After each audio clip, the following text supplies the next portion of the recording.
Welcome to Creative Leaders Unplugged. I'm Morgan, here with Arna, and today we're talking to Stefanie Schillmo about all kinds of things. We start with the Cold War, we end with death. Oh, that sounds very dramatic. Yeah. We end with endings. We end with endings. Well, we end with endings and beginnings. What I really, what my takeaway of the conversation is, and obviously this is a topic that you obviously have thought and did a lot of work on and thinking on, and obviously we all do really. So, but my big takeaway is that it's actually about beginnings. So in my mind is like, actually, I like to think about endings as new beginnings. And so I know it's a different, it makes maybe less sense because it means maybe something different, because it's not about that there are no endings, but it's just more that something kind of comes from that. And so thinking about continuation, right? There's a continuation. If you embrace that, you say, well, what, and if you can design that, and you can think about that. And anyway, so that was my Yeah. And I think the thing for me that I took away from this, because of course, Stefanie is a trends researcher as well. So she's looking at how things are changing and developing. But that transition space between, it's not just, okay, there's an end and instantly there's a new beginning. There's also that transition. And so also talking about her childhood in Eastern Germany and how she experienced then living in China. You know, there's these transition phases of in between what was and what will be. And that to me was really interesting because of course there's endings and they create space for new beginnings, but that transition is always is interesting things happen there. Yeah, exactly. By the way, I love your nails. Sorry, people, yeah, for the listeners, they're very, very blue, dark. Blue. It's a fantastic color. Blue. It's one of my favorite colors. Blue. Yes. Yeah. You talk with your hands, so they're in my like they're these for we. They're great. Sorry. I think that what Stefanie's doing, her research, her trend research, and is sort of looking into, not only what is now, but what is in the future, what she called, digital immortality, was also something that I was kind of, I know it's there, but it's sort of fascinating topic, right? So really, how do we deal with that? And how are we, especially now, obviously with our realization that all this AI or machine learning is out there and what it can do, so we could kind of get a glimpse of what is possible. It's just a glimpse. There's so much more that we don't know of, and that's still going to happen. If you add that to digital immortality, it's like, I don't know if I'm comfortable with that, but it's still fascinating. It's really interesting to think about. Yeah. Start to peel back the layers of how it's kind of already starting to develop. But then, of course, technology is changing so fast. So where will this be in 10, 15, 5 years? Yeah. And so end of life of products, of life, of people, of everything really that we have control over. And then all of a sudden it's, because that's the other thing, right? So that I took away is this kind of, I think it's about control. It's about, you don't have control of what's next. And the more you kind of feel you are in control over what is after the end. So again, that beginning of something that's continuing, I think the more we can kind of, have peace of mind with what's happening, and whether it's the end of a job that you get fired from, that you kind of have sort of the transition, the design of transitions. Maybe that's the thing.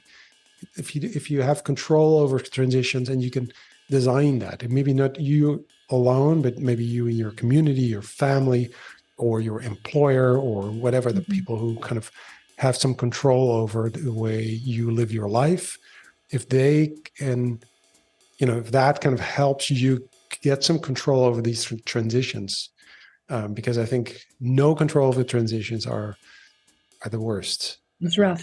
Yeah, it's rough. Right? Yeah. So hopefully this podcast will help you think about that and give you some new elements to chew on. All right. Enjoy. I'm Stefanie. I am a woman. I'm a mother of 3. I am someone who's living in between cultures for as long as I can think. So I'm a German living in the Netherlands. I lived in China before. And at the very, very beginning, I grew up in Eastern Germany and lived kind of with this reality of East and West, especially after my aunt, who was very close with from the very beginning. She left and actually left Eastern Germany to live with someone in Italy. And this was quite a traumatic experience because I wasn't able to see her anymore. So I always lived kind of in a comparison of cultures, me here, they on the other side. And I think this has shaped me and made me also quite a curious observer of everything that's happening around me culturally. And I was always intrigued. Why are we doing things the way we do them? Why are other people doing it differently? What can I learn from it? So this was maybe how I would introduce myself. Oh, cool. I'm completely intrigued straight away about the East and West, and growing up in East Germany. Yeah. Before the wall came down. Yeah, before the wall came down. Yeah. I was 10 when it happened. It's one of those moments I actually really, there's moments in life where people go, oh, you know exactly where you were when things happen. It's like when the wall came down. That's one of those moments. Yeah. Which is so I'll tell you where I was. Can you remember that, Morgan? I was not born at that moment. I know. That's why I asked.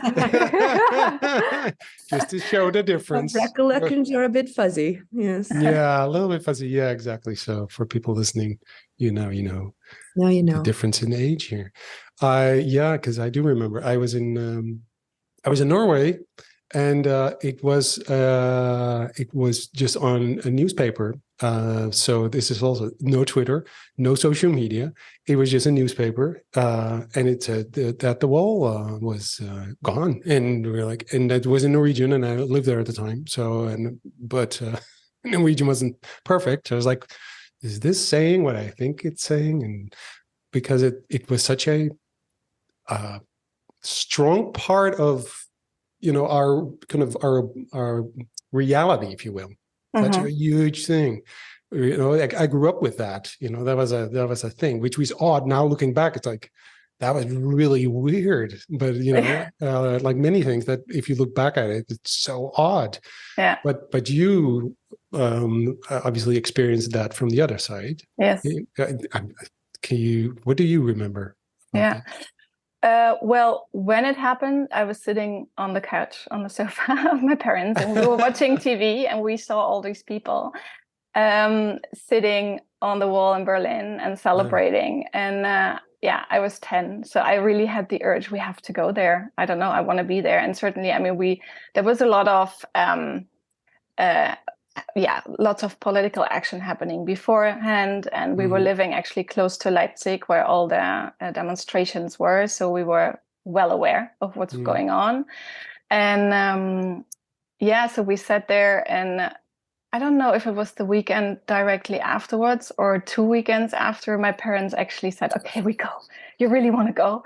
So I remember that we went there. We went to the Berlin Wall, and there were little boys with a hammer hammering pieces out of the wall. And my father was just like, oh, let me help you with that. And he went and he was hammering against it.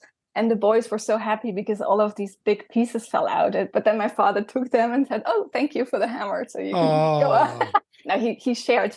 But I also still have in the, like behind me, there's still a piece of the Berlin Wall in my cupboard.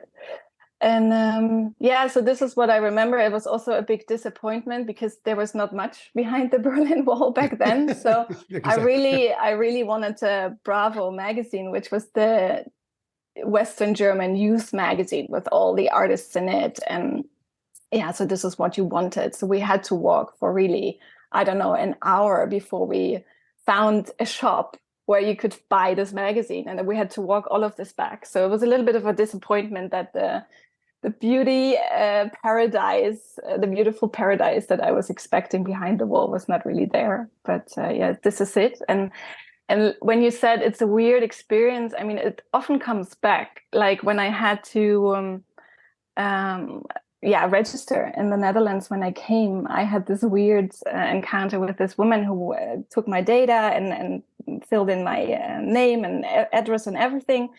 And then, the country of birth wasn't in her scroll down menu, Eastern Germany. She's like, it doesn't exist. And I'm like, yeah, but this is where I'm born. And she was like, well, can we not put in Western Germany? And I was like, but I'm not born in Western Germany. So sometimes you have those weird situations where they have to find an extra field for you to fill in where you're born.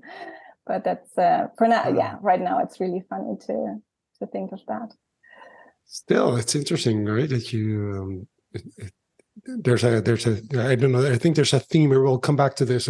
I'm pretty sure because this must have had such a tremendous impact on you. But I'm still curious about sort of the days, leading up to that moment, or maybe even the months leading up to that moment. Was your family like? Did things change? Because that must have been such a huge moment with you also having this paradise in mind, like behind. Bravo magazines everywhere. Yeah, it's this door, and then it's like, Yeah. You often receive like almost all of the families somehow had connections in the West and had family in the West. So you would get like packages that were always super smelling like perfume, and then when you open them, there were presents in it, and that you couldn't buy. So I had a smell in mind, and also there were shops. Actually, it was quite a brutal action, actually. So if people had West money from Western Germany, you could spend them there. Sometimes there were special shops. They were called intershops, where they sold all of the products from the West in Eastern Germany. So you could go there, look at them, and maybe if you had the right money, you could buy them. If not, you had to leave again. So it was actually quite brutal, like the banana for the monkey. Oh. I mean, I was 10. So for me, this was not really a political thing. So from all of the political actions, I have just limited remembrance. But I know that like this was the big thing when my aunt left, and it was in the whole discussion of when can she come back, and maybe she cannot come back, and to say goodbye to someone who's just leaving. This was really, really weird, and also for a child, really hard to grasp what it means, and why is she doing that, and why is this actually the case that there is a border we cannot cross. And you grow up with it; it's your reality. And I had a really beautiful childhood, so it was not all bad. So for my parents, they were like demonstrating and protesting locally, I guess, but not at the big demonstrations in Leipzig or Berlin.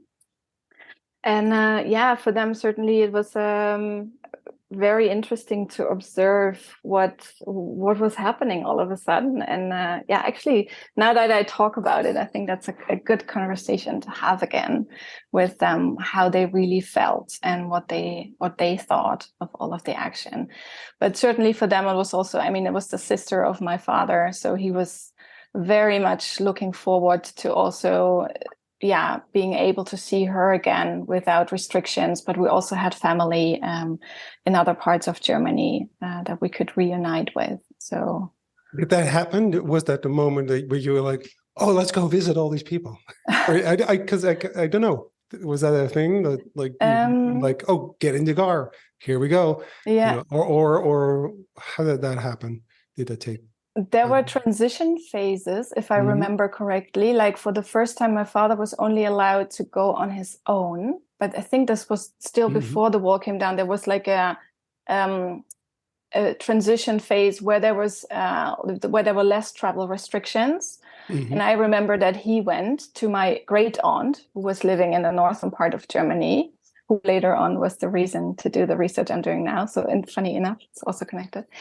So I remember that he was only allowed to go on his own just in the time before the wall came down, because they wanted to make sure that he comes back, because he has a family to go back to. But he immediately went to see her and to reunite with this part of the family. And certainly afterwards, we also traveled a lot and saw all of the families. And it was a really nice time. And just this whole idea, it's like the mixed feelings I still remember. You're on one hand, you're super happy about it. On the other hand, it's also, okay, what's happening now? It was so weird, and Germany certainly had to still grow together, and it's still growing together. And my grandfather said back then, Eastern Germany was 40 years old. The celebrations just happened right before that, and it will take another 40 years before Germany is reunited. And as a child, you think, oh yeah, is this true? But I think he was very true. It was very true, he said. Yeah, things take time. Yeah, for sure. Yeah. So, I know that we're going to talk about end of life and that kind of, and I'm so, because I'm like, but this is all, this is where it all started for you. Yeah. But obviously great end. But I just really want to get to know you a little bit better, also because it's such an interesting period of your life, but also of the world, really. But it's really interesting seeing that through your eyes as a child as well, but also just simply, what was next for you? Because there is a transition period. It took a long time actually before the unification, obviously, because that wasn't there yet. The wall was gone, but there were still two Germanys. And as a child, did something change? So you were at school. I don't know, what happened when you were growing up? Well, for me personally, what happened was that a third of the class maybe left, because there were families that were fleeing. Also already before that, were fleeing via Hungary to go to Western Germany. Maybe a third is too much, but there were a few children that were gone all of a sudden. And couple of them came back actually at one point. But this was definitely a change. It was never the reason for my parents to flee, because they said we have a good life here, and why should we just go somewhere where we don't know what's waiting for us? And a lot of families were also interested in helping to build the new reunited Germany, let's say, in the areas where you lived. But yeah, so from the point of my classroom, that's what I remember, that a few seats were empty. And the nice thing, certainly after school, we always went to the local shop, to supermarket, to see if there are new products. And really also, it just went step by step. I knew that chewing gum was the first thing that got replaced. And then we had the Western chewing gums that had there were always little pictures in it, in the foil, on the inside of the foil there was like a cartoon or so this was the crazy thing. And then I don't know, they replaced the yogurt, which was always super sour in the East, and then it was super sweet in the West. So these are things I remember. It's really funny. But it just went step by step how things changed. But other things actually went really fast. How if I think of the school system, because quite quickly we adopted the Western system and how this was set up. And thinking back, this must have been quite a challenging time and period for teachers as well. And certainly also some teachers that were very political and close to the regime also had to go. And I remember that some of them I also really liked personally, because they also, some people had to join the party because for a certain status and for the right to work. But maybe they were not all brainwashing us, for example. Some were also just really nice people, and I remember that also some of them had to go, and the others that stayed certainly had to make a really dramatic, systematic change and switch overnight almost. Mm-hmm. Yeah. Which asked a lot from them, also for lots of companies. So my father was working for a how do you call it? A building. So they were building roads and everything like roads and pavements and stuff like that. Infrastructure. Infrastructure work, and certainly, but this was a state-owned company, which then was changed into really, really their own company, and they had to run it, and they had no idea of marketing and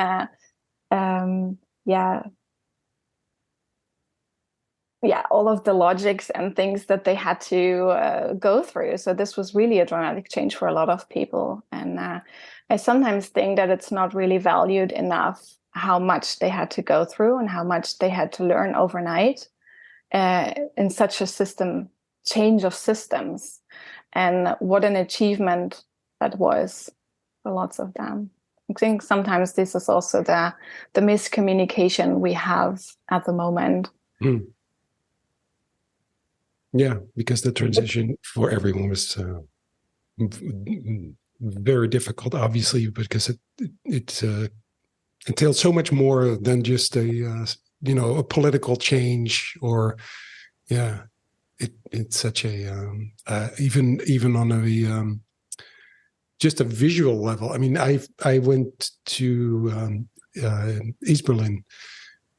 I think a couple of weeks after the wall came down, and just the even the colors of the clothes of the people, of the we all know the images of the cars and the such a huge as if you stepped into a different kind of universe almost. It's like a different time as well. So like black and white movie all of a sudden became colorful. Yeah, but also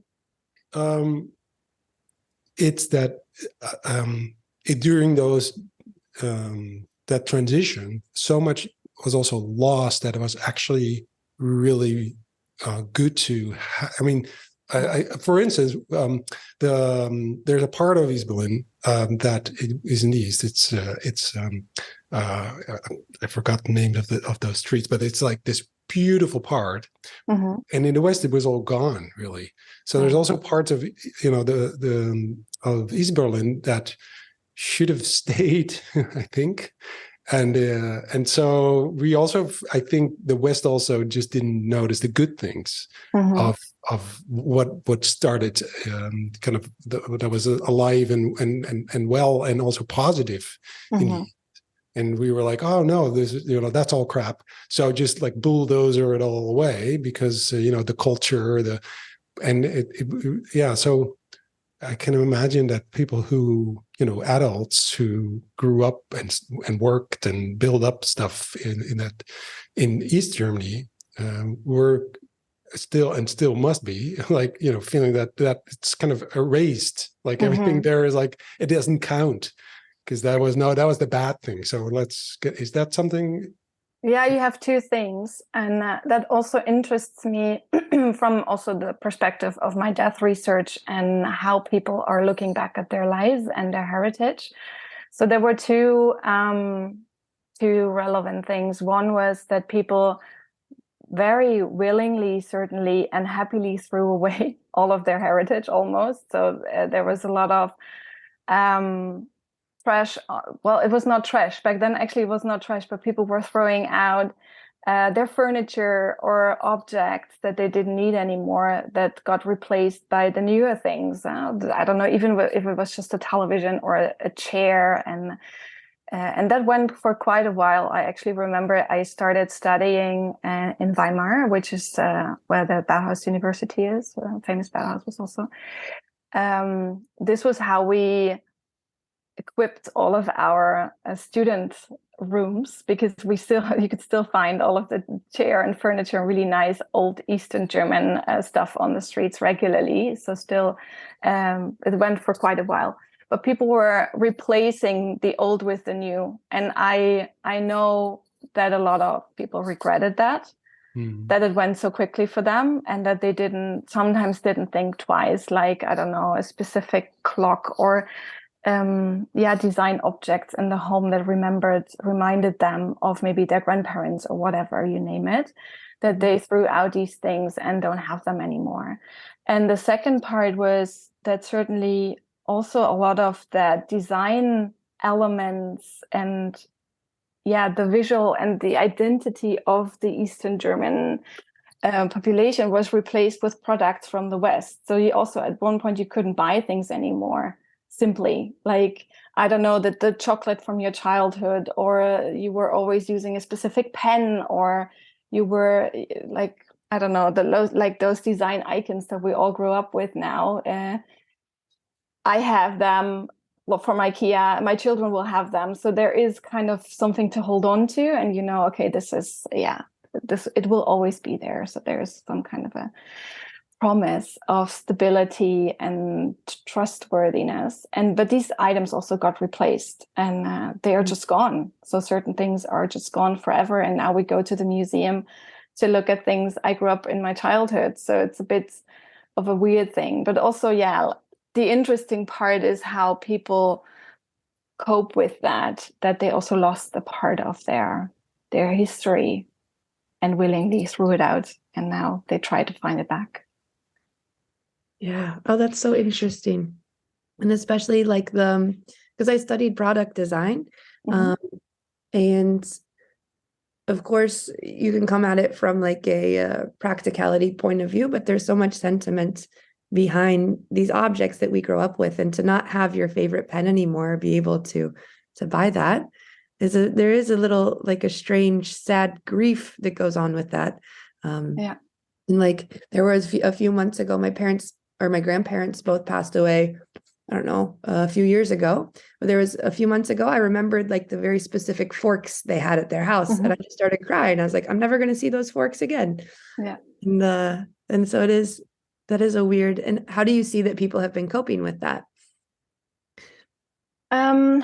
Yes, some of these things weirdly come back to a certain extent. So there are brands that got revitalized and got brought back, or like there is always someone who still has something at home. So I also tried to buy a few books or so where I knew my parents threw them out unknowingly how valuable they were to me. So you can always find things. Well, I haven't really looked into this research-wise how it affected the mentality in the East, but I'm pretty sure that it had a huge impact. It's part of your identity. And if your identity to a certain extent is gone, and if it's just the little things, it's really difficult to find your position in the society. And I don't want to start a huge political discussion about that, but it was a little bit the West overrunning the East, and we were happily with open arms inviting them in. But at a certain point, it was really like, what's still here from us? And I think this break and shift in the identity of a lot of people in the East is still something we all struggle with. Like, who are we, and are we worthy? It's still, if you look at the documentaries now, it's always about the political side of things, certainly, and how hard the regime was. And a lot of people were in jail or shot at the borders, and it was a hard and a dark time. But there were also still a lot of people certainly living a life there, and it was not all under pressure and being under surveillance or whatever. We also had a normal life, and there were normal things happening that belonged to that. But if you don't see any of that back, or if you lost the connection to that, I am pretty sure that this is, for a lot of people, really hard to cope with that and to come to terms with that. Yeah. And you mentioned earlier that you lived in China, because this is my assumption, right? Like living east to West Germany, you still have some contact, some idea of what it will be like on the other side. You have the stories or family or you called the intershops and stuff. But moving to China, like how did you then end up in China, and what was that then cultural shift like for you? Yeah. So I started after studying at finished in 2004. I started working at Trend Bureau, which was one of the big trend research agencies in Europe back then, in Germany, founded by Peter Wippermann, who was quite a well-known trend researcher. And I was working there for almost 4 years, and we had a lot of clients. Clients in Germany, but also Western clients interested in the Chinese market. Certainly a lot of interest was coming up, and also had some brands that already were sitting in China and wanted to better do trend and consumer insight research. So there was a need to be there, to be on location, because it was so difficult. Certainly also you couldn't do much online research, and communication was complicated. And it was beyond our capability to do research with people on location. So Trend Bureau opened an office there. My colleague Dirk was doing that, and I went to help him set up the research part, recruit people. And it was in 2008, right before the Olympics. And it was like I don't know, I felt like in a roller coaster kind of change, because things just changed so quickly overnight. Certainly they wanted to prepare for the Olympics, and I mean, huge districts of the city and parts were just disappearing. I remember I was staying in a compartment building on the, I don't know, 10th floor.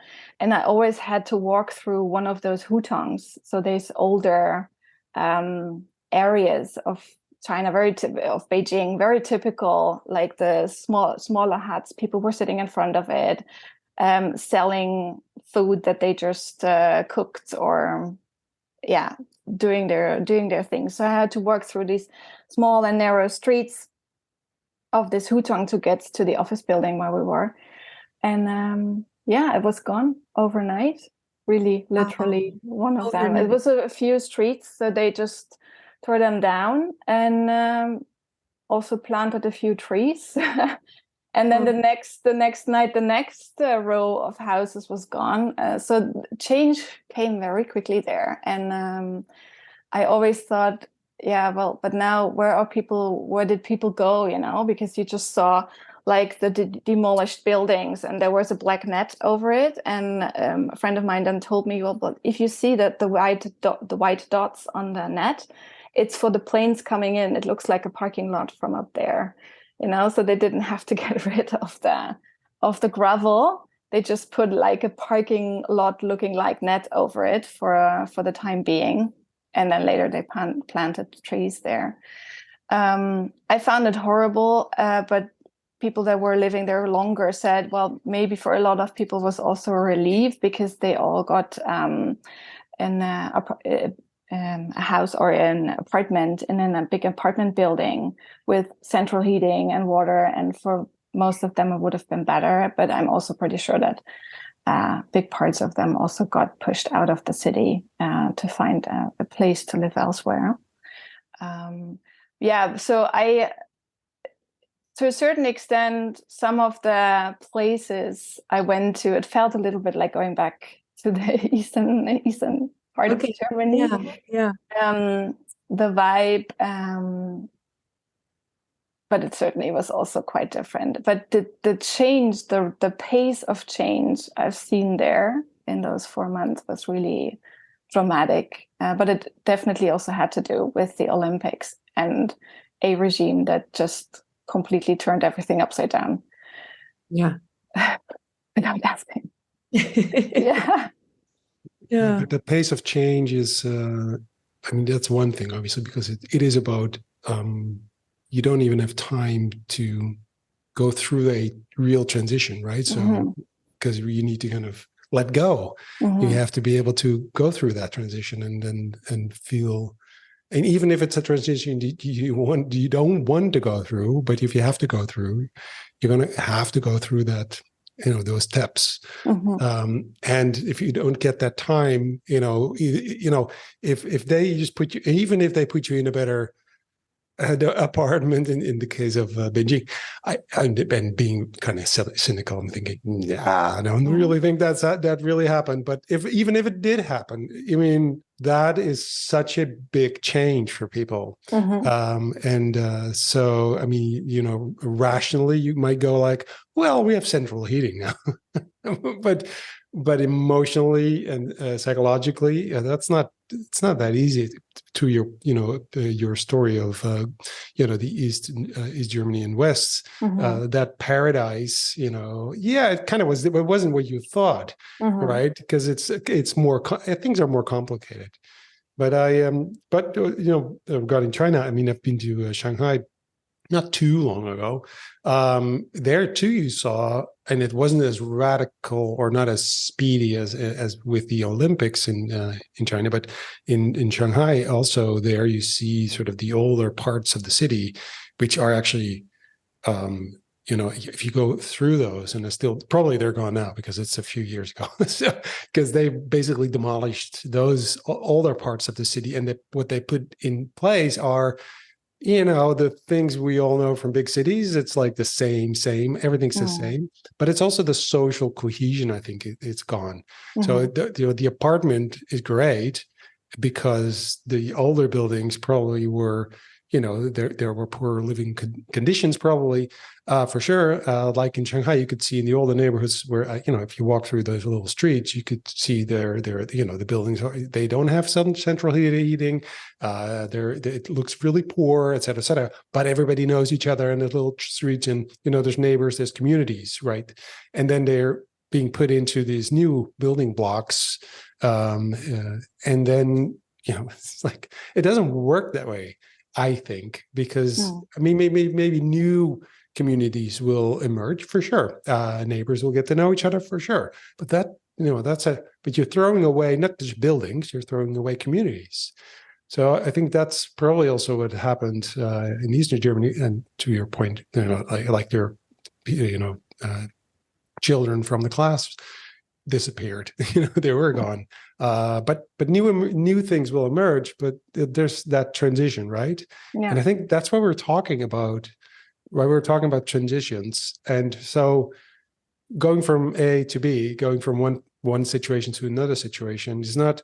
I mean, you can talk about this one situation, and then you can talk about the new situation, but it's actually the situation in between, which I think is probably the more important one, because that makes it possible for you to reconcile with both where you came from and where you are.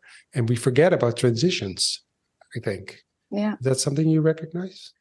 I definitely recognize that. And I think this is also how we got in touch again, because I saw the newsletter you posted on LinkedIn about the endings. And this is the research I'm doing at the moment around, death and dying. But the overall topics is also ending things, or things that are coming to an end. And as an umbrella theme, what I'm observing at the moment is that with transition actually comes the need to end things, but we're really bad as a society in ending things. We're really good in starting things, where we always want to be the brand that has the next big thing going on, the next product launch. We're thinking of innovations. I also get invited by my clients for innovation projects. We're really good at thinking about the next step, the next level, the next career move. But we have a hard time in ending things.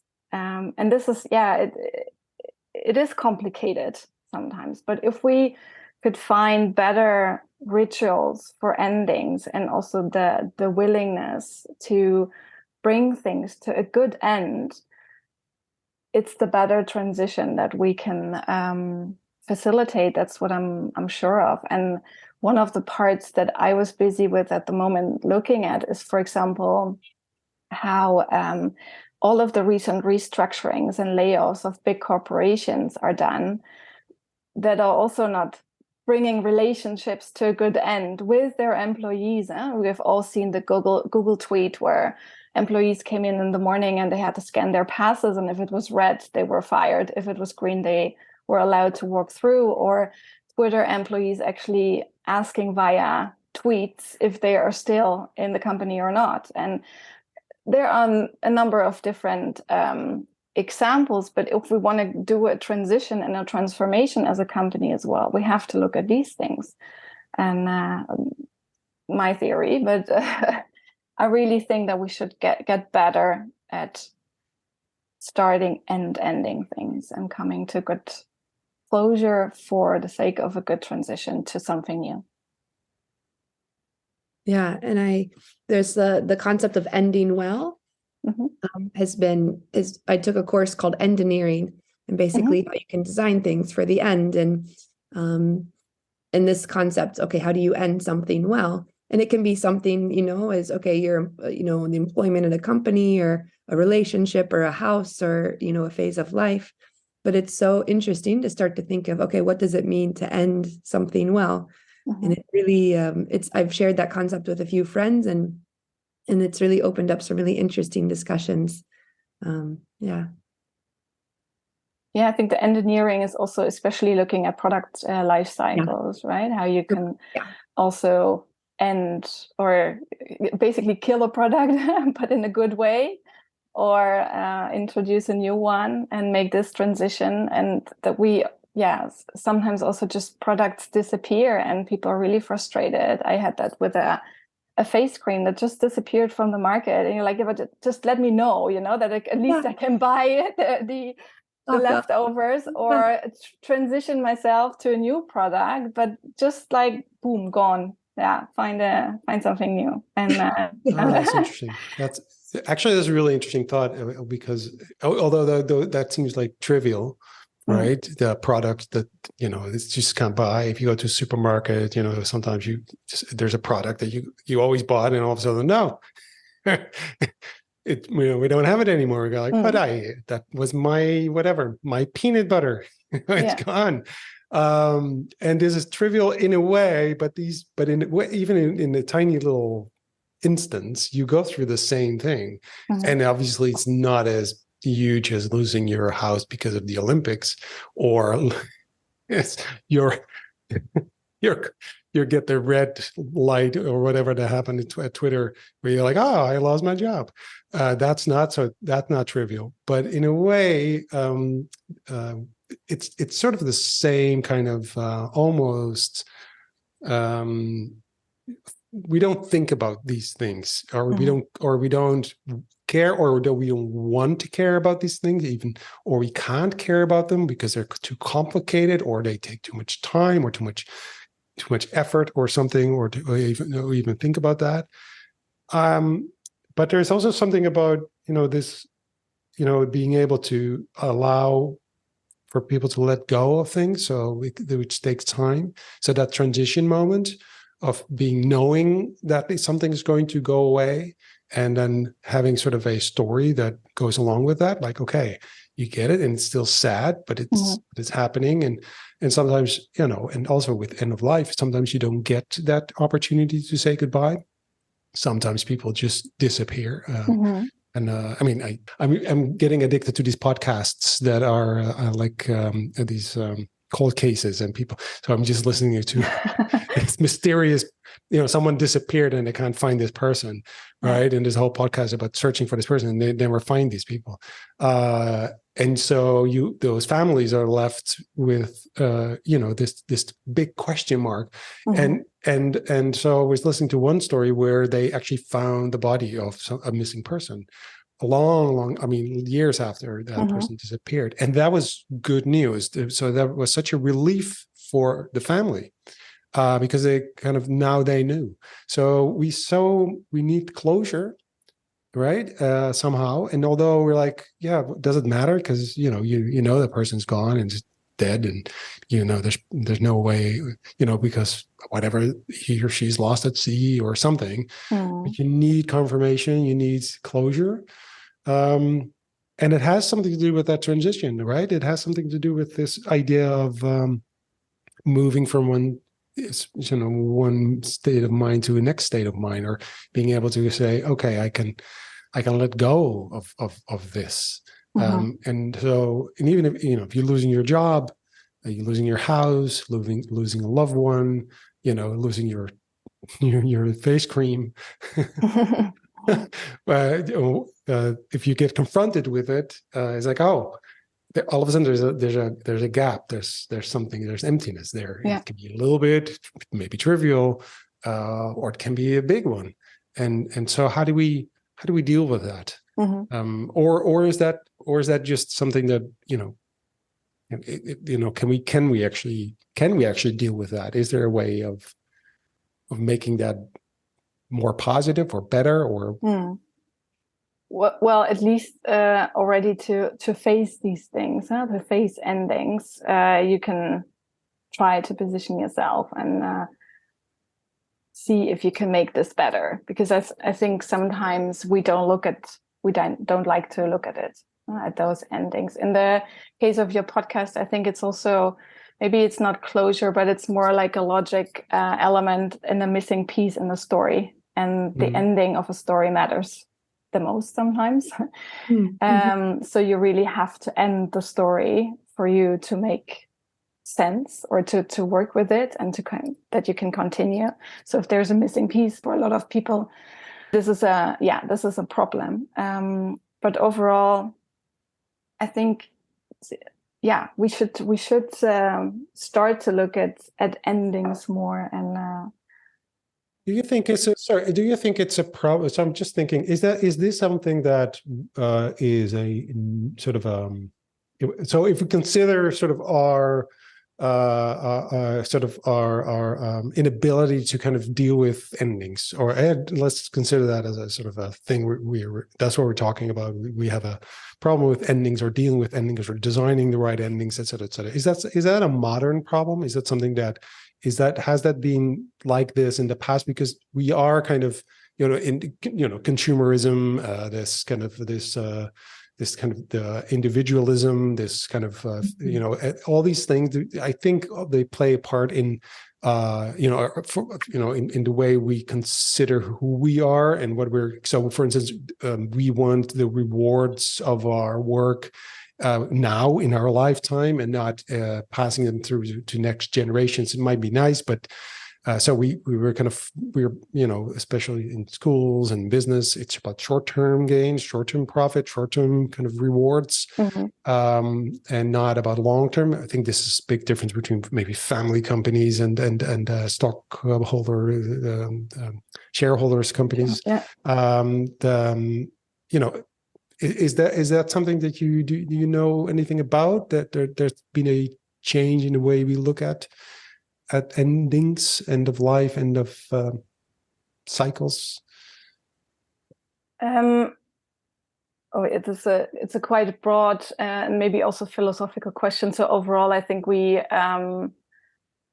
it's easier to monetize beginnings than endings, certainly. And we're also living in such an accelerated society that there's always the next thing waiting around the corner, and the next new launch or event or whatever coming up. So it's really also, even if you wanted, hard to end things. In terms of end of life, the thing, or the issue is that we outsourced everything around the end of life so far away from us that it's not in our hands anymore to bring things to a good end. But what I observe is that people are trying to regain this opportunity and try to bring it back to their own living room or into their own hands to end things better. Yeah, that's a good point. Yeah. And they said, because of course, looking at end of life now, like you mentioned, Stefanie, like we really outsource things, right? We no longer have to deal with it or face it. Even we can kind of look a bit the other way, and especially with end of life, but then also with clothes and with objects and products. Like you used to have the glass milk bottles, and when they were empty, you still had to hang on to them and put them on your doorstep for the milkman to come pick up. Or your clothes, you couldn't just go out and go buy a new shirt. You had to repair the one that you had. So you kind of had to face and encounter the end, or the transition cycle a bit more, which then makes you think about things and have a different relationship with it than, well, let me just throw the shirt away and go get a new one. And so I think definitely there's been a transition in how we handle these things or not. But yeah. Well, it's about losing control, I think. I've done some. I did a project where we did the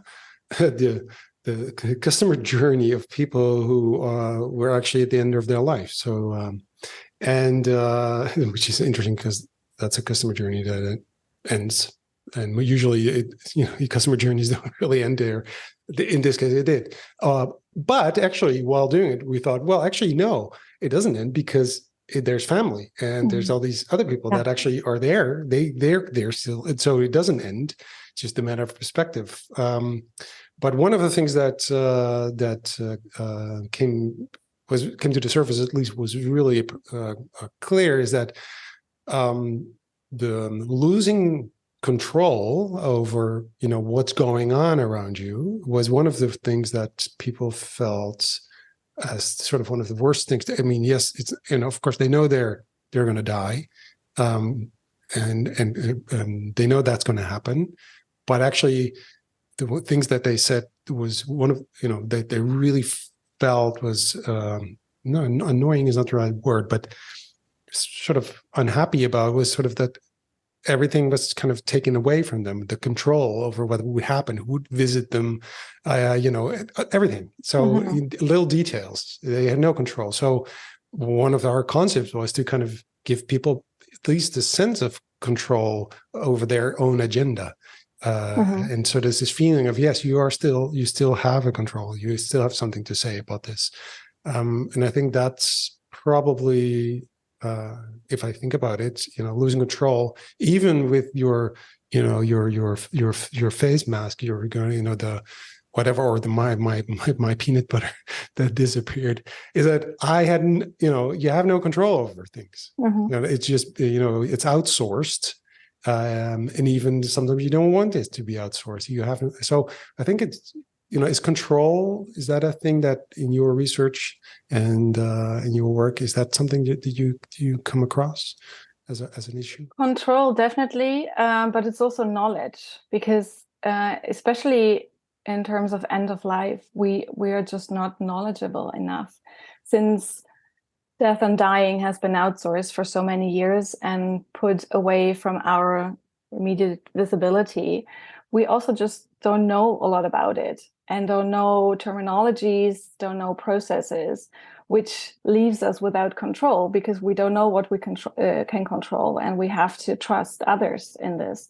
So I think this is a very relevant part to also come back to just talk about these things, because it doesn't have to be as dark and morbid as we often think, because in a lot of cases it's much more about life and our hopes and dreams and our values and relationships. So it's connected to a lot of positive things if you start talking about it, a lot of memories, but it's also finding a language again. And interesting enough, I often get contacted by parents or so where the dog or so died, or maybe the grandmother in the family. And so how can we now help the child to transition through this phase of losing a close loved one or a pet? But in the end, I realize it's much more about the parents also finding their voice and finding the language for what has happened through the children, and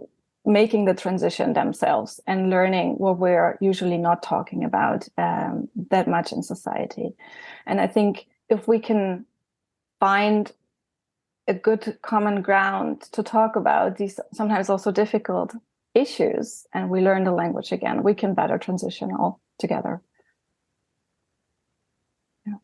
And then comes the control again, and then you regain the control with it to link to your question. So it really reminds me, not that long ago, so my parents are in their 80s, and they are losing control over things around them because of illness, and now they're in the care home, and etc. So, but there was this really interesting moment where, because my mother, she has cancer, and so she kind of knows what's going to happen. Not quite clear how long it's going to take, because it might take a while, but she knows kind of what's going to happen. And so she really wanted to take care of everything, and because she always feels guilty about being a burden, which so like it's not true. That's another side of the story. But like, you're not a burden. But anyway, she felt like that. But what happened is that me and my sister. So I have a sister, and so me, my sister, my father, my mother, we went to pick out a grave for both of them. My father was like, "All right, I'll join you," but my mother really wanted this, so we went to the burial ground, a nature burial ground, and so literally we went to the burial ground. There was this a lady. She gave us coffee. We talked about what my mother wanted. And so we went out and just walked. Actually, she drove us around in this golf cart around these fields, which is in this next to this nature reserve. And we picked out, or she picked out a spot, and she was like, "I want to. Oh, that's a good spot because there's trees behind me. I want to face that direction. Yeah. And that's a really good. And that burial ground will also kind of stay." When it's full, basically they'll close it, and it's given back to nature. So, which I thought so, and that so I it was like it was just me, my father, my mother, and my sister. We just we had a walk in. We're like, "Oh, this is the place. Yeah, this is nice." So we got the coordinates, and this is it. And and so my mother was so happy and relieved. She said, "I'm almost looking forward to it." And so we're like, "Oh." I don't know. I wasn't very emotional in a way. It was like almost like, yeah, this is okay. It's okay. It's good. And we did it together. And we weren't crying. We were not such an emotional family in that sense. At least we don't show it. We are, but keep it inside for later. But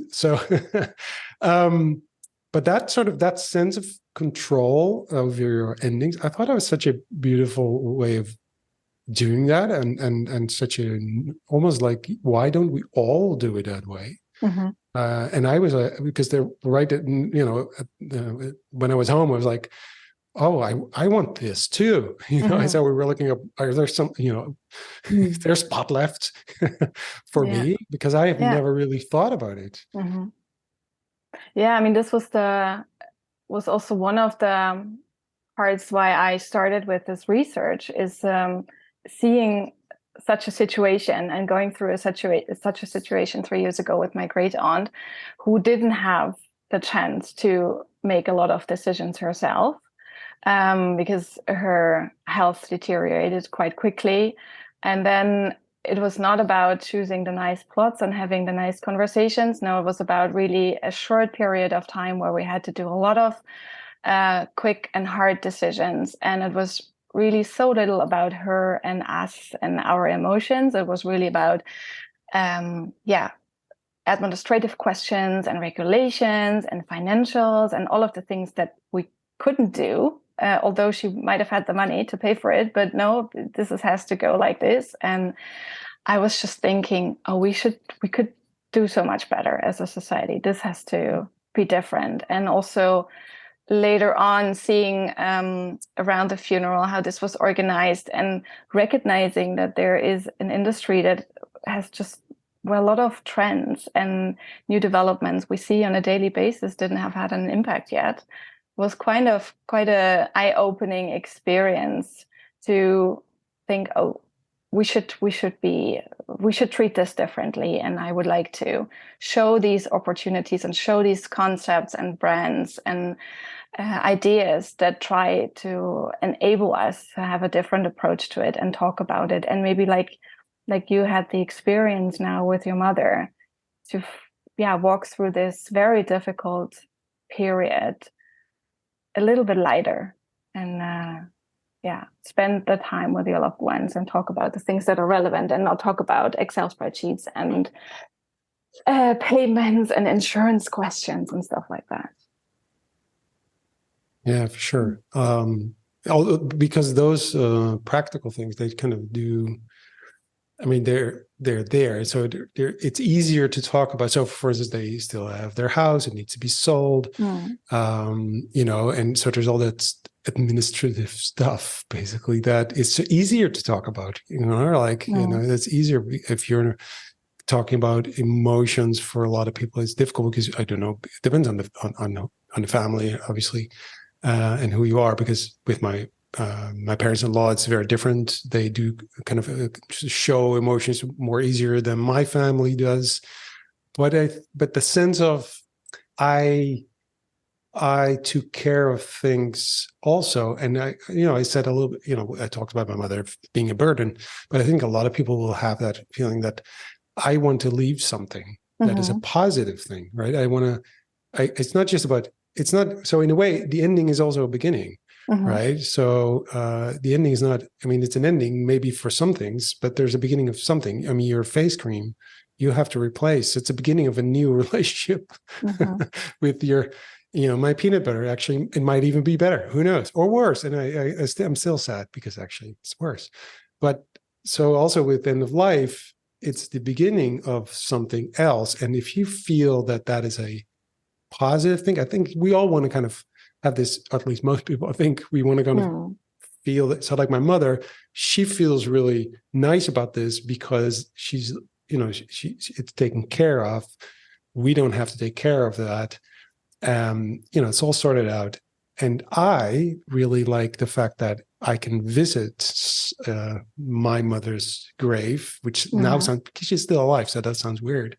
But still, emotionally, I think that I would take my kids to that spot, and it's a beautiful spot to go to as well. So that's the other thing. Like, it's a positive thing to go to. So in my mind, I would, if ever my kids want to go to my grave, I want it to be a nice thing. Like, not it's like, yay, let's go. But right, it can be a positive thing. I mean, that's also, currently what you can observe is this increase in interest in natural burials, like you've already mentioned it, to select a natural burial spot, but also to look at what do I leave behind, actually, and maybe I could become a tree or a feeding ground for something different. So, there is a lot going on in Dutch design as well, around the loop mycelium coffin, or actually human composting. That's already legal in the US. Tell us more about that. Tell us more. No, seriously. I mean, I actually don't know what's going on in Dutch design around that. Or in so design in general. Overall, the end of life space is quite interesting to look at in the Netherlands, because regulations are less strict than in other countries. So you can take the ashes home, for example, and you can do something with the ashes, like a memory object, or create something out of ashes. Sometimes they make them into like diamonds, and so people will wear them. Diamonds is a very that's the classic thing, and that's what people often negative about, because it costs a lot of money to have a diamond ring. But you can turn ashes into little stones. Or I know of an artist here in the Netherlands. She paints with the ashes, so she mixes ashes into color, and then she makes a painting with it. And there are lots of opportunities at what you can do with the ashes, but also, like, overall, all of the regulations are a little bit less strict than in the rest of Europe, and especially in Germany. So there's more freedom. And I think also culturally, the Netherlands are different, because you still have like open caskets, or like people get brought back home for a viewing, so that the family can say goodbye, which is not so common anymore in other European countries. So there's more openness also to talk about death and to tackle these topics. And I see a lot of interesting concepts and solutions coming up in recent years, and especially also around urns. So there are students experimenting with bioplastics that they generate from sewage water. Actually, there is an urn vessel that created with sewage water bioplastic, or like with different papers, or there's a coffee ground based urn. But also there are, these are more the concepts that are lesser evil than what's out there at the moment, but there are also really regenerative approaches, like I mentioned with the loop mycelium coffin. So it's a coffin that's not built out of existing material, but basically gets grown through living organisms. These are the mycelium are the root structures of mushrooms. So they can grow in a shape, in a mold. They can grow a coffin-like structure, and then you can get buried in it. And the promise is that you will, basically the body gets taken back into the earth much faster than the traditional way. That's what I want. Coffin. That's what I want. Yeah. And this is also the idea of giving back. Yeah, giving back to nature, maybe becoming a fruitful soil rather than rather than trash that's left in the air, in the earth, basically, because we're actually polluting the earth quite a bit with current burial practices. Yeah. Yeah, I want that one, the mushroom one. Yes. I'm not okay, kidding. we'll write that down. It's recorded. So for when I forget to kind of put that in my will, because that's another thing. You go like, I don't even have a will. Sometimes you hear about people having a will, and then I go like, oh, should I have a will? No, don't know. But so there, I want that. It's such a that's a thing in the sense that sort of this, the circle of life, like in the Elton John song. This idea of being going back to nature in a way that you were born from that, and now you're kind of all the building blocks will kind of return, but not kind of polluting the world, the planet with your body. So having sort of, again, that's a positive contribution. Sort of, again, it's so because it's again endings. In a way, you could say nothing really ever ends. It's always the beginning of something else. Yeah. And so maybe we're not talking about endings, but we're talking about new beginnings. Yeah. And if the new beginning is actually something that is positive or contributes something, or you have this feeling that something you can pass something on to a next generation, or that is a positive thing. And that gives you maybe some kind of more peace of mind, even when things are difficult to leave. But there's still that. So and so on a more practical level, taking care of people going through that transition again, what's next for you, and when obviously when you die, there's an end, but still this feeling of something is there still for you to something. I think this is why people, make things like art and or want to belong to something bigger than themselves. So there's something that stays there. This. And I was reading this book about the search for eternal life, and it talks about people, all the things people do to kind of stay alive forever, and it also talks about freezing your brain and all that stuff. But which is like, okay,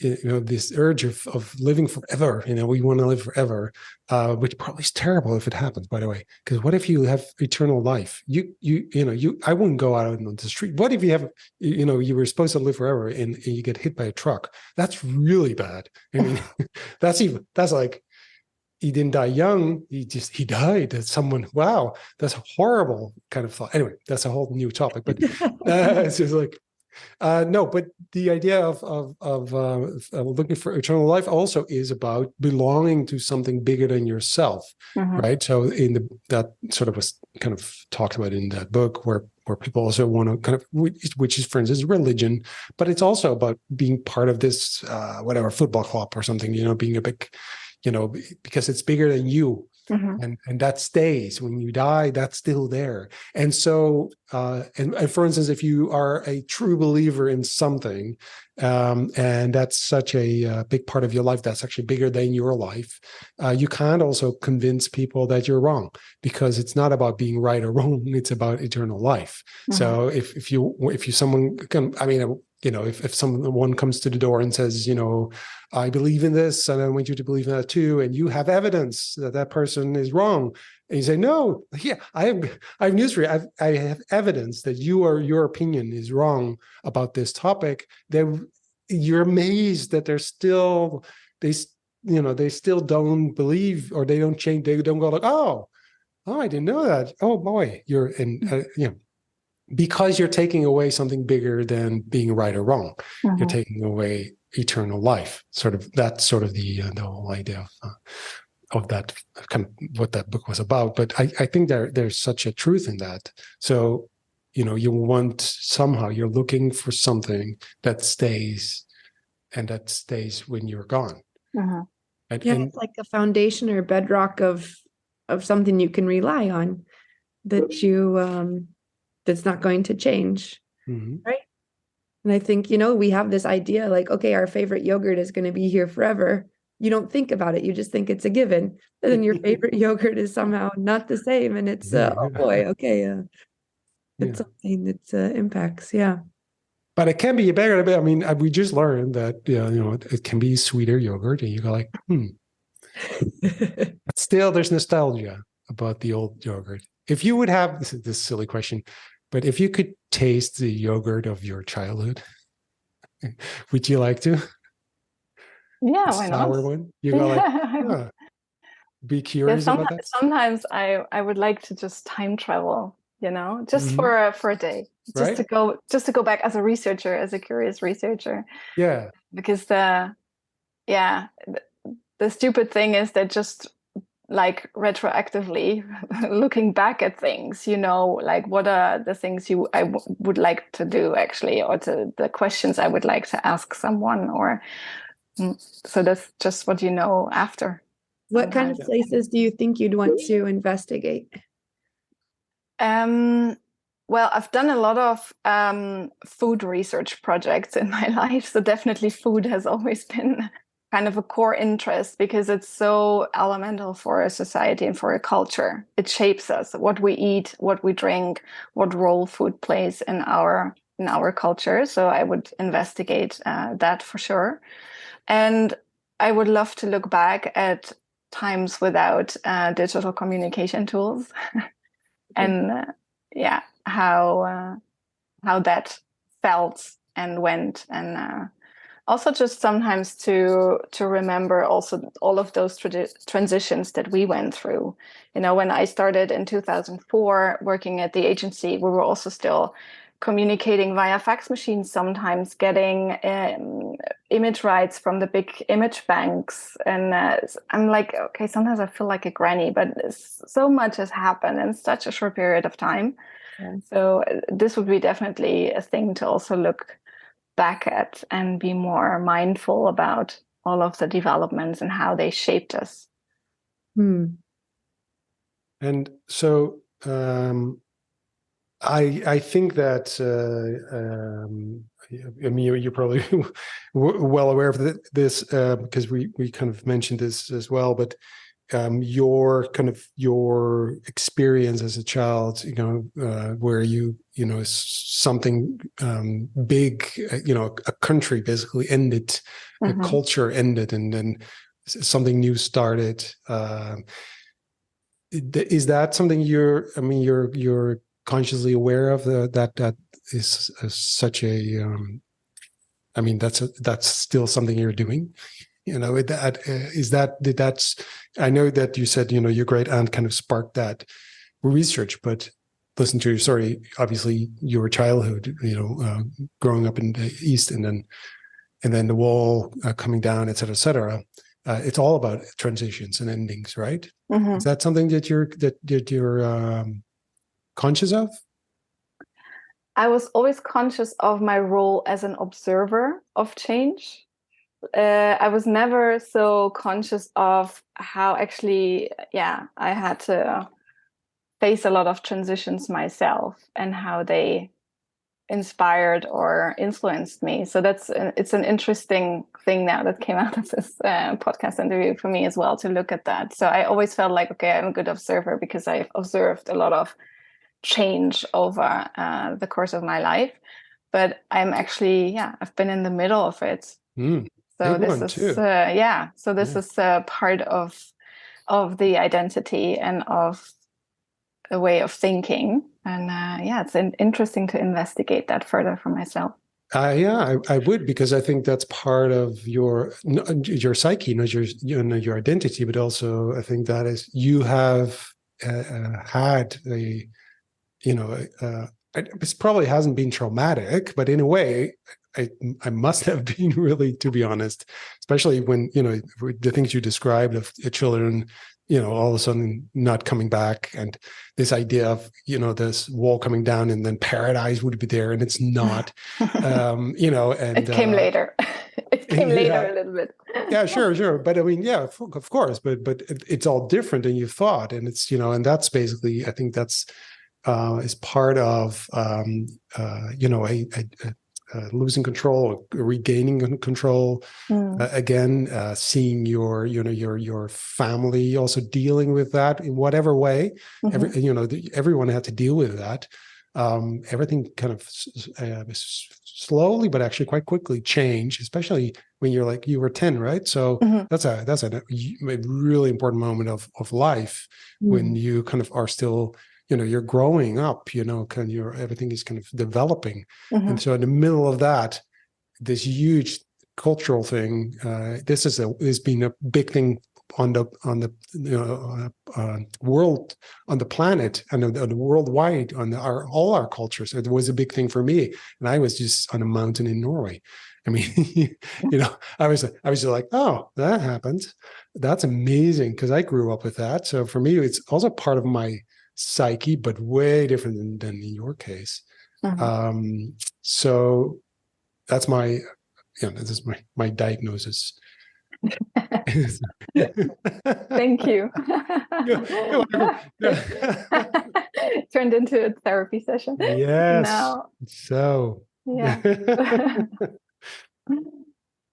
No, yeah, right? Or am I crazy or what? No. It's definitely a good thing to look at closer again. How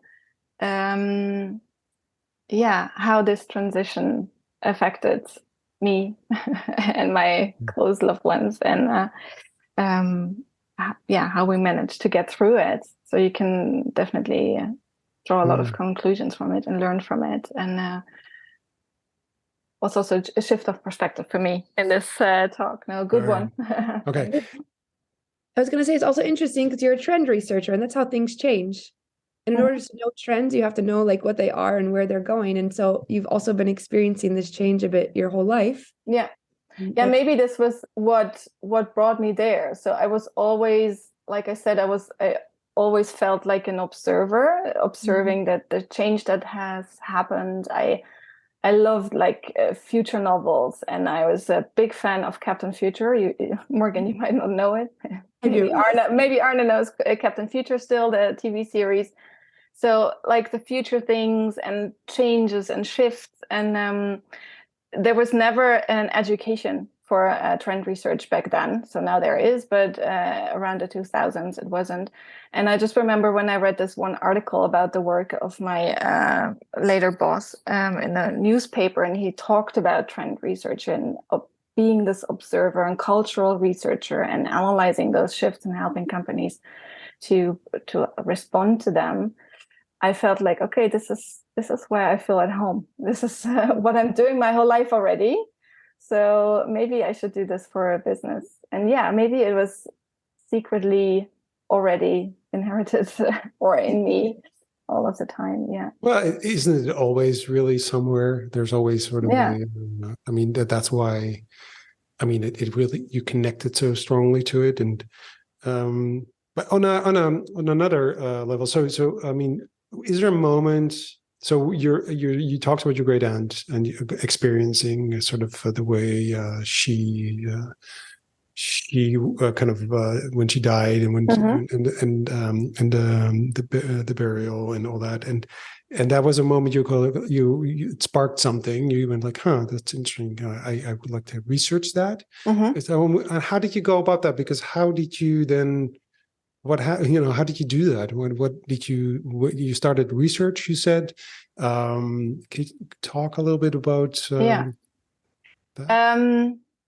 Yeah, so it was kind of a weird experience altogether. And after that, I just thought, oh, it should be different. And I cannot imagine that this is it. So I started just looking for interesting articles or publications for other rituals, or if there is a transition.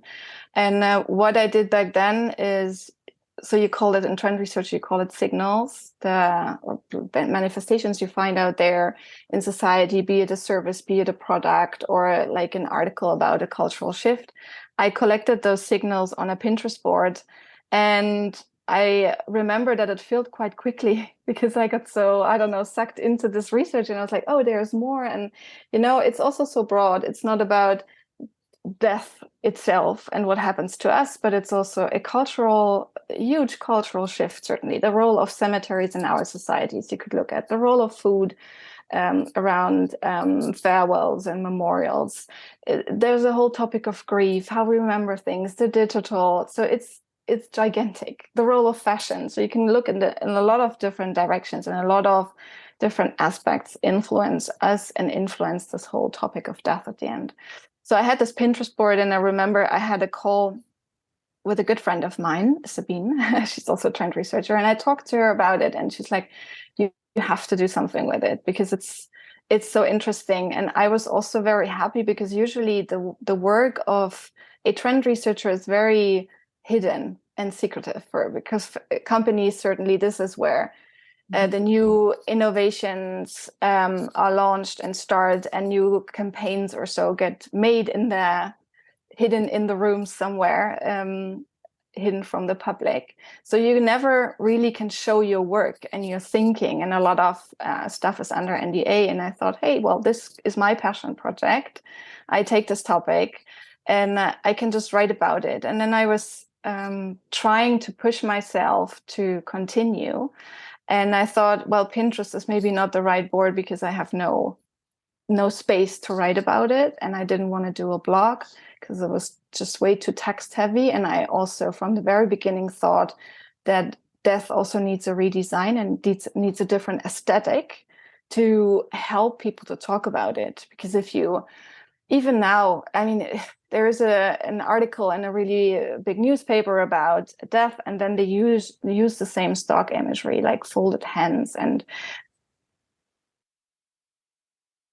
rows and blah, blah. So I thought, okay, I also need a different aesthetic. So where do I go with that? And then I thought I'll just open an Instagram account because I have a tile for a visual and I have a space for some text.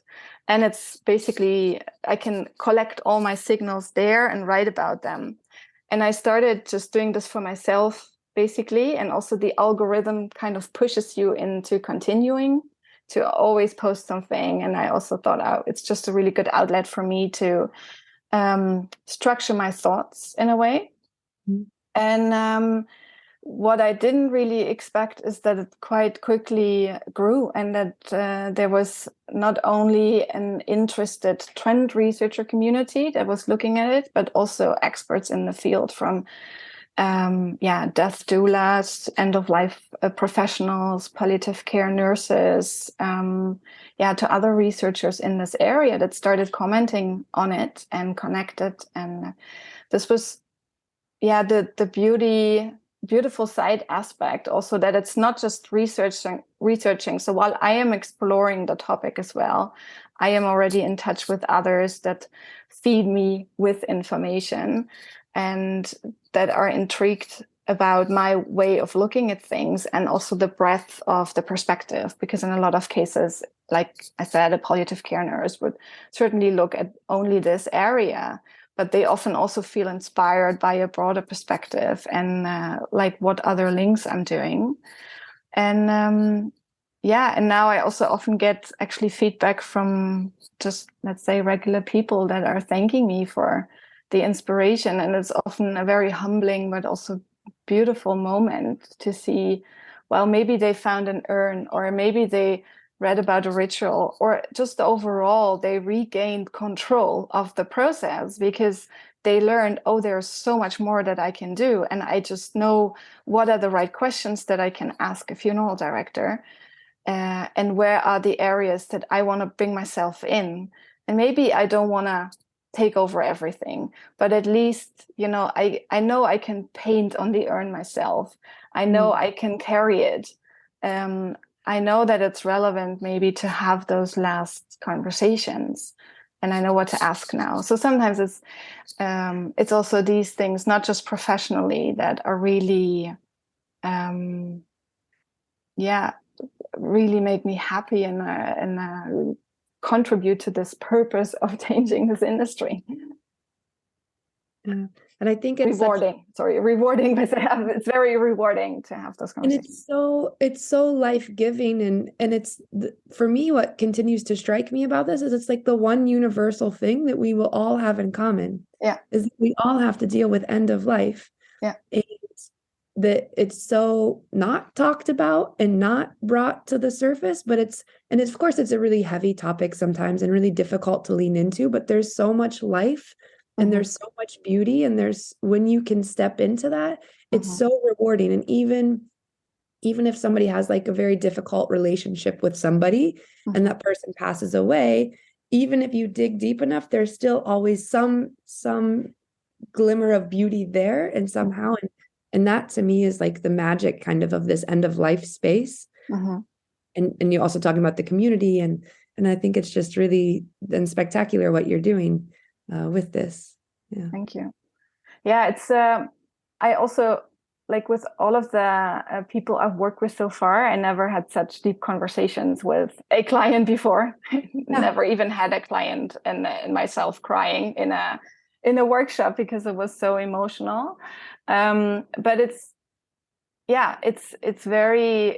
goes very deep, but it's also very essential. Like you said, at the end we will all look back, and it's not about the face cream. It's not about the TV screen, but it's about the relationships we had, and it's about how we lived our life and how we brought things to an end. And I think for everyone, if you are more aware of the options and what's happening, you can bring this to a better ending, because like Arna also mentioned, something new will start after that, and the relationship will continue to a certain extent and in a different format, but it will start a new connection that or a new relationship that we enter afterwards. Well, yeah, I mean, this sounds maybe silly, but without endings, there are no beginnings. Yeah.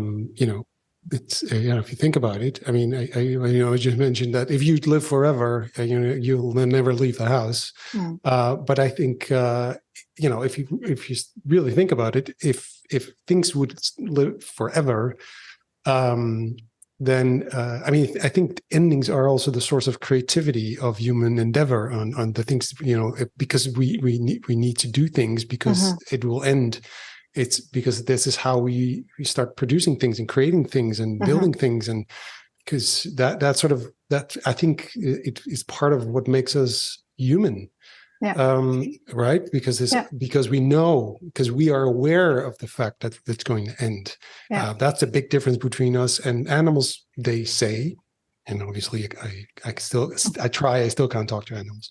I don't even understand my dog. But anyway, I'm pretty sure he has no agenda and he has no urgency of doing anything, because he just sleeps all day, which is great, by the way. But we are aware continuously all the time that, and we might push it away, as much as possible, but we know we're going to die. Everyone does. It's going to end. And so in a way, to Morgan's point, it's kind of odd that that's actually something we don't talk about especially in our culture. And although you said, in the Netherlands, people are, maybe more open to talk about these things, maybe a little bit, depends a little bit on where you are, but yes, I don't know. But in general, we find it difficult to really let that sink in and talk about. And so if you push it away, you can't really prepare for it, or it's not part of. So then is it like a dead end, right? Mm-hmm. And I think, but if you think about it, that's the last thing you want, because you want things to continue. So it's interesting paradox almost, where you go like, yeah, but I don't want to think about death. Obviously, when you get children, it's also different as well, because like, oh, they have to be taken care of. For me, that was one of the moments where I went, oh, are we insured, or is there something? What if something happens to us? What will happen to the kids? Who will take care of the kids? Oh, we have to. Who can take over and stuff like that? So you start to think about that. And so again, it's like, because something begins, children. You also start. It's a confrontation with your end, which is, I think, but still, I think the positive side of ending, and also, be it your face cream, or a product, or something less kind of meaningful than life, but still it means there's something new happening. On all endings means that there's something new beginning. Everything that ends is an opportunity to create something new, and that's why that happens. It happens in evolution. It happens in ecosystems. Things end and begin, and so I think it's kind of odd in a way. It's almost like, do we actually talk about? Do we really need to talk about this? Because it's all around us all the time, and that's the one thing we don't talk about. Anyway, it's just sorry. I was like, this is a weird podcast. In its breadth, we sometimes don't talk about it, although I really believe that death is not a taboo anymore. We just sometimes ask questions that are way too big. So let's talk about death as, okay, yeah, well, I don't know where to start, but in my experience, finding the smaller elements to it, actually people are very happy and willing to share stories, and especially around their grief and how they remember their loved ones. So it's really maybe finding more on a granular level the areas that we start talking about it and where we can continue with it. And the overall idea of things coming to an end, maybe the scary element is also has to do with religion, because beforehand we believe that there will be somehow a continuation, or there's something bigger than ourselves. But if less and less people are believe in a god or whatever, we have to fill this gap, and we have to find this new idea of what will continue of us, and how can we pass on something to the generations after us. So maybe that's the challenge as well for lots of people, to not be scared of that it will just be over and then you're gone. And that's actually not happening. That's always been the discussion at my home with my father and my mother. My mother is more spiritual, and sort of she's the artist, and she was like, yeah, but there's more, between life and death. There's something going on. And my father's like, no, when you die, you just switch off the light. When I was a kid, I was like, I don't know which one I prefer. I rather go with my mother's version of this, but I don't know.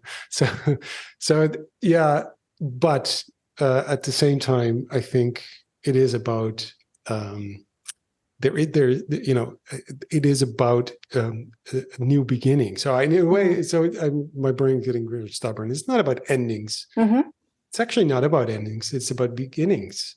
In something else, and maybe that will kind of, at least for me and for my family and friends, and I established that I'm very old at the beginning of this podcast, and then stuff happens around you, and friends and family, and where I actually really need to think about it as beginnings. And the saddest thing is when someone, and I just heard this story of a young lady, she's in her 20s, who is so unhappy that she actually, she has very bad depression, that she's going to end her life.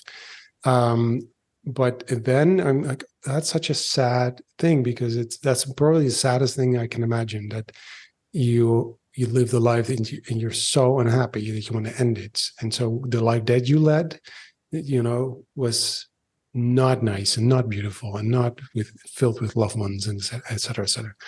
So I think, I don't know, that to me, that's probably the saddest thing. And things happen.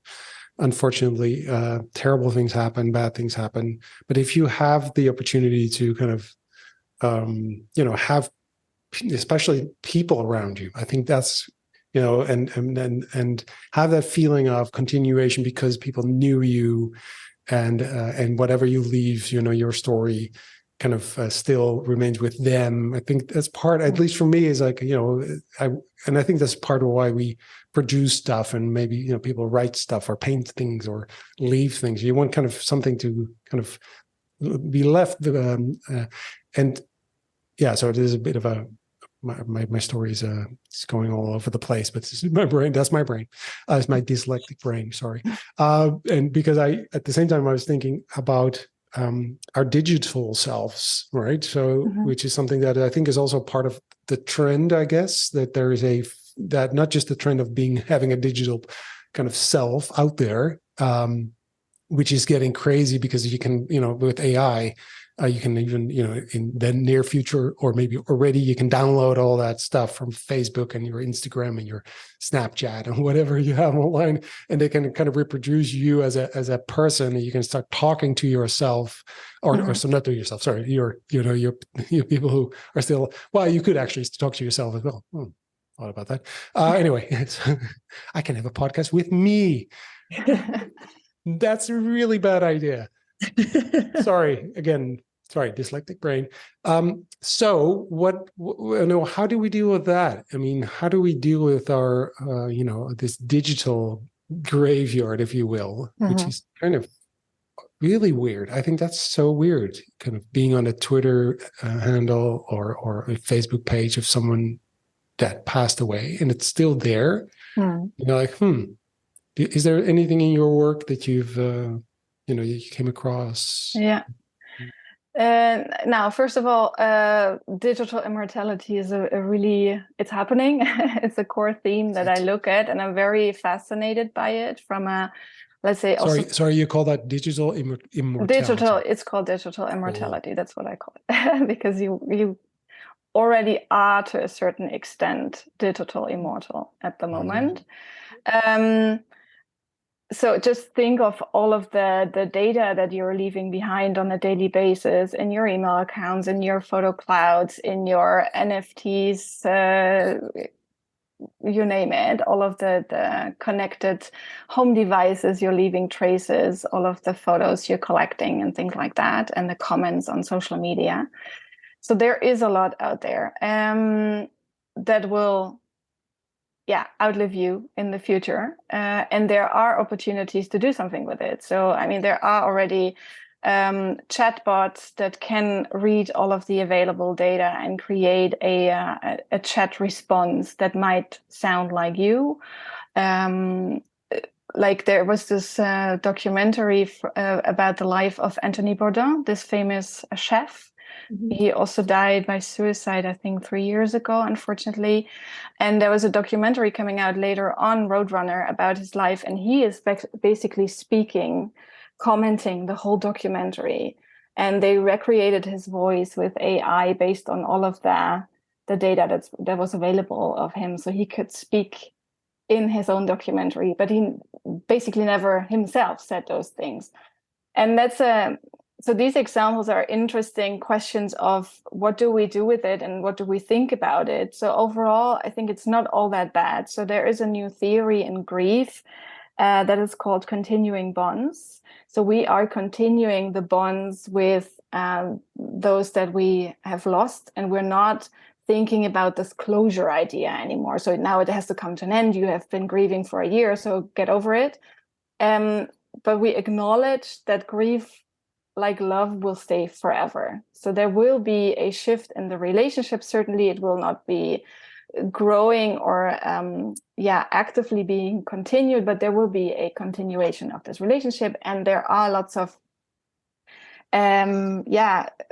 things we leave online that will help us to do that. So I just, like last week, I spoke to a friend and her mother died, and she was very sad. And she said, no, I realized that some of the pictures we took were actually Apple Live photos. So now I see her moving. So I look at the picture and sometimes I hear a snippet of her voice, and she loves that if that comes back. There were those examples of, I also had that I get reminded. So like those automatic reminders from social media platforms that someone has his birthday. And it was, it's coming back every year, of a friend of mine who already died like 7-8 years ago. And sometimes that can hurt a little bit if this is out of your control and not coming in a good moment. But there are lots of opportunities to continue this bond thanks to those new digital technologies and the life we live online. So we will also grieve online those people. But on a philosophical level, it is the question, what if they can create and recreate an avatar of myself? That's actually already happening in China. I just read it, and it's possible since beginning of this year, that they try to create this avatar of a deceased loved one, and then he can speak his own eulogy at a funeral and can interact with the family, so they can ask questions. And I think there are discussions to be had from a philosophical and legal point of view as well. Like, who owns this data? What are we doing with this data? What does this do to people? And the more I don't know, I'm just also thinking of like, we unlock our phones with facial recognition. In the US, you can clear bank statements with voice recognition. So how can we avoid that this is misused in the future? Because people are already long gone, but they are still there to a certain extent. So I think this is a very interesting area where we should look at. And if you want a very practical answer, so while writing your will, you should also write a digital will, which includes just thinking about what should happen with certain accounts. And it doesn't have to be very complex. You don't have to give passwords to all of the devices and all of the services you're using, but just think of the big ones. Do you want Twitter to stay open, and then, or do you want it to be deleted? And what's happening with maybe Instagram? Should certain accounts get into a memorial state or not? And who should get a master password? So these are just a few things, and it starts with awareness about what we're leaving behind, and awareness about our wishes, what we could do with them. Yeah. Just So sorry, it's a gigantic it's a gigantic field. I know. Okay. I think my kids have my password anyway. So interesting thought. Yeah, in a way, as long as, this is a thing that also new generations will experience it differently, and they will think about it differently, and et cetera, et cetera. From my point of view, I think it would be weird if this is all about postponing the real end, as if it, as if it's not happening, right? And I think that's because then, and then and it's also about, talk about losing control. You're not alive. They actually can kind of continue the relationship with you when you're not even there. It's really such an, I don't know, it's difficult, I know, to kind of comprehend what that actually means. But to extend, it's their decision then, right? I mean, if you have your wishes written down and they don't, there's no collision of interest. Sure. They continue to have a conversation with you. That's the question, Isn't that then their new beginning? And they say, well, okay, the real Arne is gone, but we will continue to talk to the well, my daughter would be Arne. like, especially my daughter thinks I talk too much. So they're usually like, oh God, she can actually shut me up. She'll like, ding. Okay. So this is about, because we went into the sort of a future kind of, scenarios right here. So is that because that's kind of already happening, right? So it's not, do you see anything else if you look at the future or is this just going to continue, or what do you think if you look at trends that we're seeing now, and then trends that we see emerging, and how do you see the future? Well, with every trend, you also have those counter movements. So certainly, I mean, technology is always very fast and the biggest driver of change. And a lot is possible before we as a culture and as people can anticipate this change. So definitely what is happening around this idea of digital immortality or digital continuation of relationships is one of the big fields.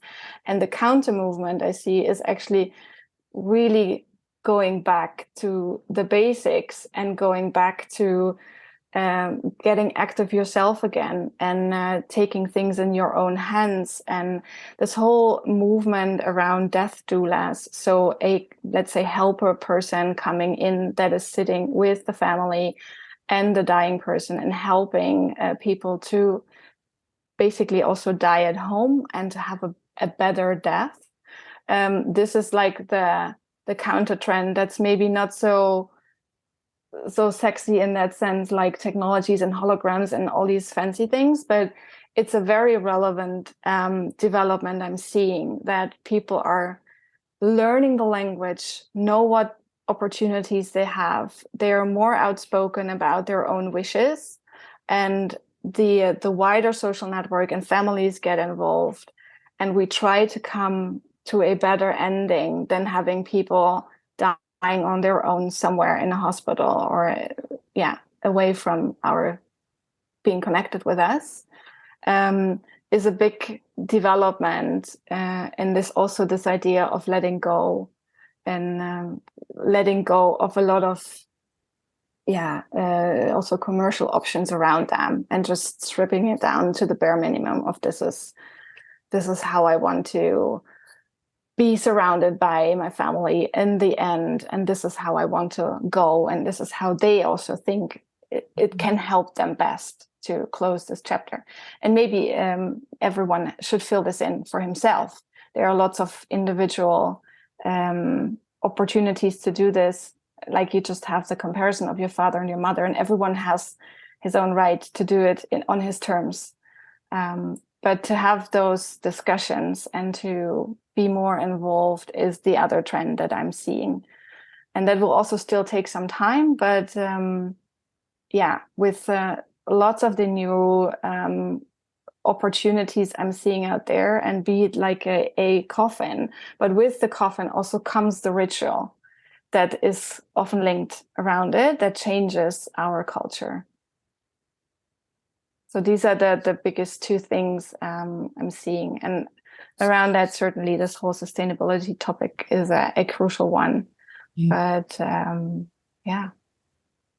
it belongs to the letting go and basically back to basic idea a bit.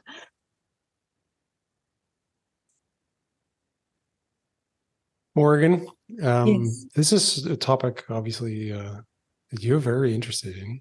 Yes. Yeah. Does this resonate with you? Did you in your work, and have you found anything that is different or same, or does this resonate with you? Yeah, this is, resonating entirely with me. So the two projects that I worked on, the first was about helping people talk about it, and specifically around their end of life choices. So do you want to be buried in this cemetery, or do you want to, do you want to carry your ashes this way, or, all of these different choices. And it came down to, I think, this sense of control as well. And that people didn't, and what I found is that people didn't necessarily, it wasn't something they were thinking of, but then when it was brought to their attention, they're like, oh, that's really I should think about this. This makes a lot of sense.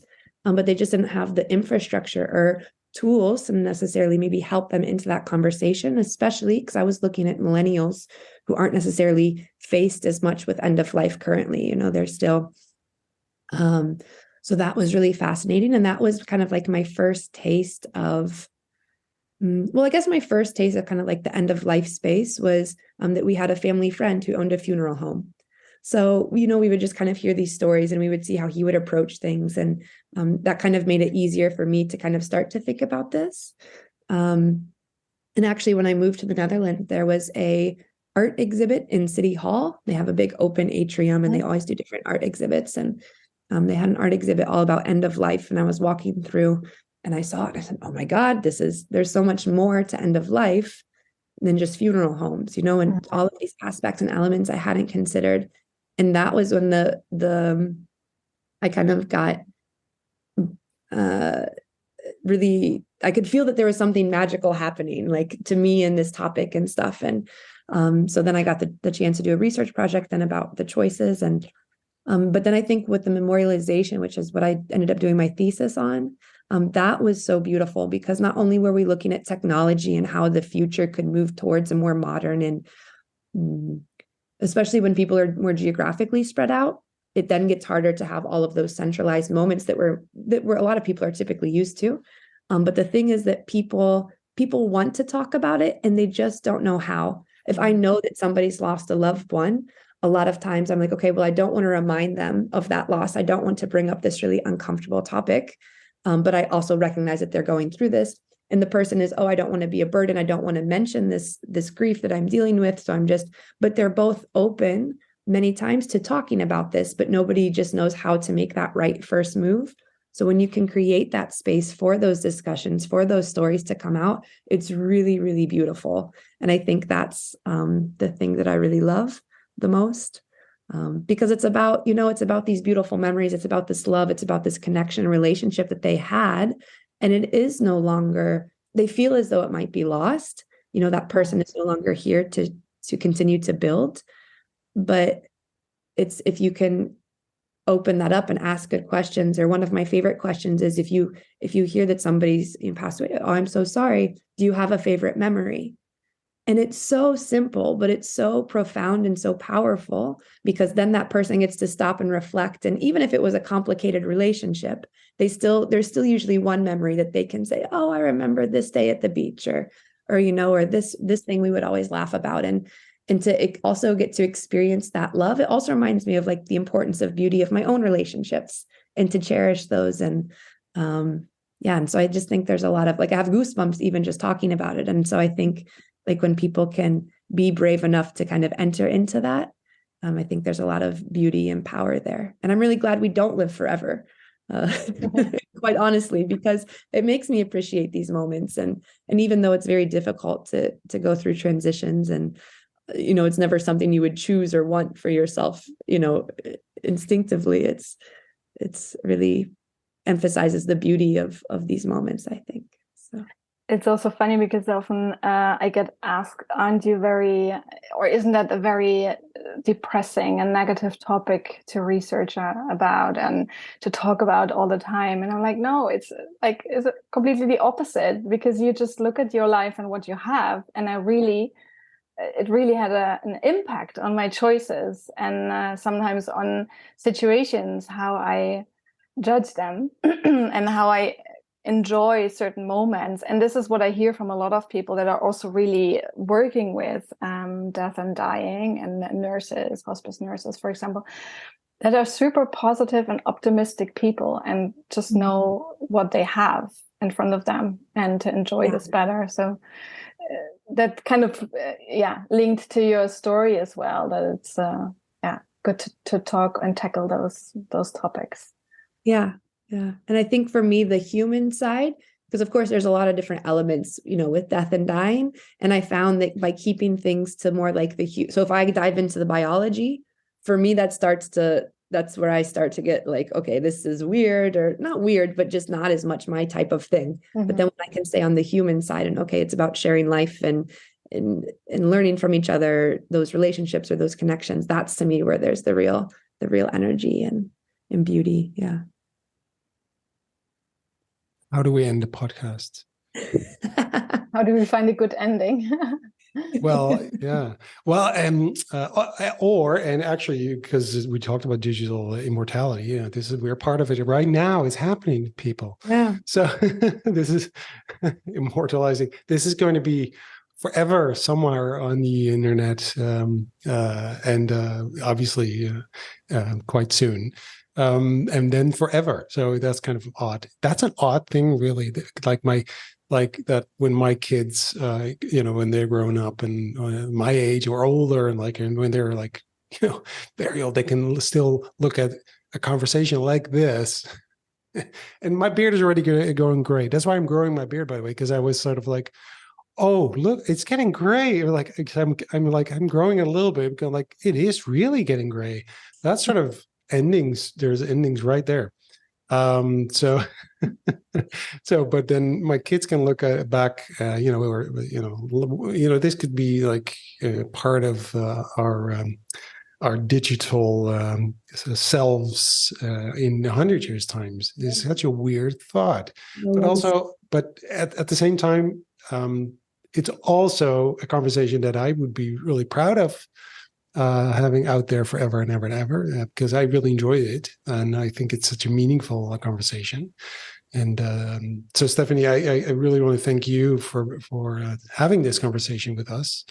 It's a topic again, most topics on this podcast end somewhere where we say we should talk about this more. So I'm really bad at ending things myself. Clearly, I'm really good at starting things, but I don't want this to be the end of talking about the end. But for now, we have to because of time.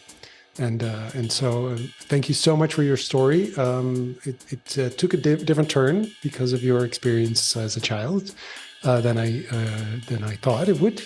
But it is a beautiful story and something that resonates with me, at least. So thanks for being with us. Yeah. Thanks for the invitation, and thanks for being open to discuss this topic. Thanks for setting me on a different path to look at my past, maybe. So that's also interesting and something I take away from this talk. And I hope we inspired people to talk about this issue or this topic, and didn't scare them. Sure we did. Yeah. Thank you. Yeah. Thank you so much, Stefanie.